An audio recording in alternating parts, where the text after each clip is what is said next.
Give it up for my wife. Woo! Woo! I love my wife. I love her. Okay. Oh man. So we had such high emotions because this is like stands for everything that we are, you know, just such, everything's on the edge of our hearts and of our eyelids, just about to spill over. This is just beautiful. Everybody here is beautiful as an individual, stunning, inside, sensing your energies, beautiful. First, I want to thank so deeply this organization, Girls Right Now, for existing. Thank you to the mentees and mentors for participating in this awesome program and making this mini universe real. It sounds like a fantasy, too good for this world. A place where women and girls meet to write and discuss writing? Incredible! Ah!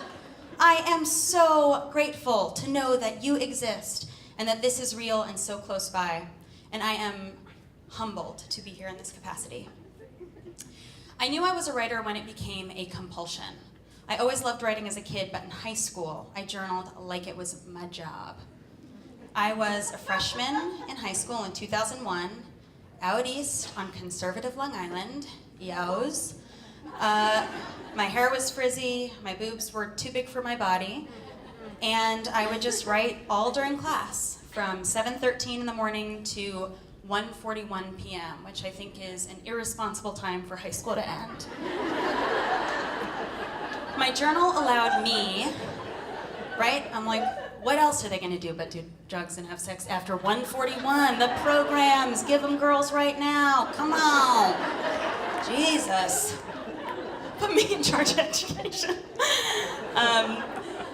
My journal allowed me to be my own best friend. I had so many thoughts swirling and whirring around my brain.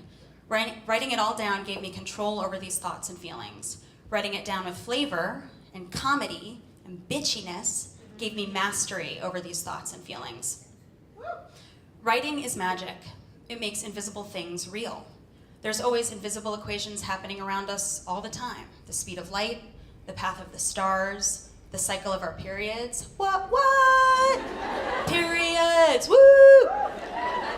And then there are equations that are not as organic, that don't come from the depths of the universe. There are algorithms designed to run the world in a certain way. What? Periods! I'm getting us all, we're gonna all explode tonight, come on. I'm getting us there, man.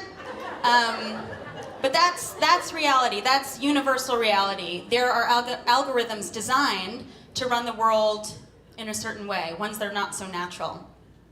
When modern culture was formulated by a handful of men about 15,000 years ago, they decided that the deep, dark, bottomless power of women and girls had to be diminished in order for them to get to run things. It's the same design that created a value system for types of hair, which is stupid because we all know that all hair is very cool. Even no hair is cool. The algorithm is wrong.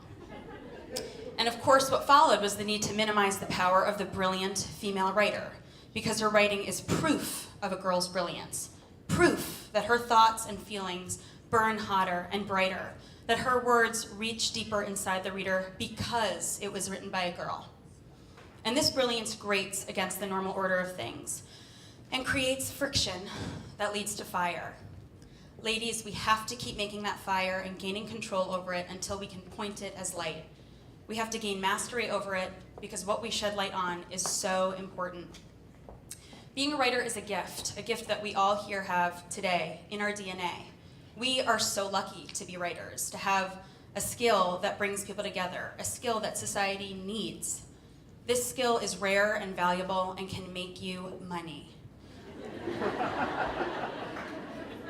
The fact that Girls Right Now sets up these young writers to understand that they can make money by simply being around professional writers gives me such joy and relief. That proof is key. Malcolm Gladwell, not a woman, bear with me 1 second.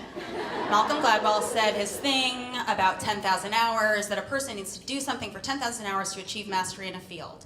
Great, love it, okay. But, ladies, please Do not wait until the 10,000th hour to put your shit out there. Men and boys get to occupy that big fat middle section of the bell curve of mediocre TV shows, of meh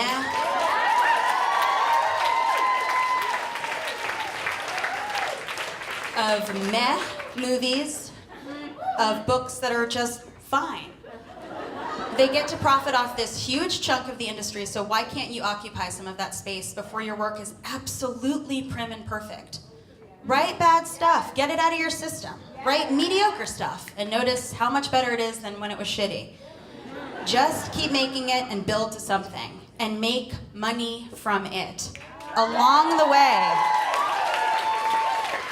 way, not just at the top. Don't wait.